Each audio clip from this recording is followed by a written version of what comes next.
राष्ट्रवादी काँग्रेसच्या 2 मंत्र्यांना शपथविधीसाठी तयार राहण्यासाठी फोन गेलेला आहे।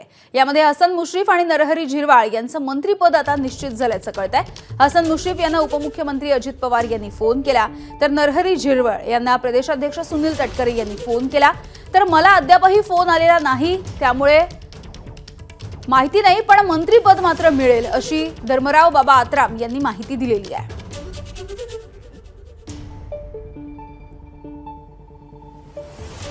मला काही फोन आलाय का? नाही, फोन वगैरे काय आला नाही।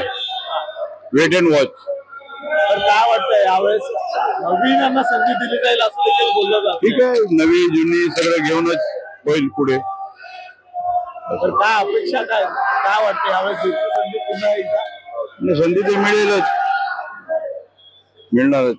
कारण की असं देखील चालू आहे की संग्राम साहेब आणि दुसरीकडे झिरवाळ साहेब या दोघांमध्ये खरी तर रस्सीखेच पाहायला मिळते। काय मला माहिती, जजमेंट देणारे आपले अजित दादा आहेत, बॉस आहेत, ते काय निर्णय घेतील ते सगळं मान्य करावं लागेल सगळ्यांना। एबीपी माझा, उघडा डोळे बघा नीट।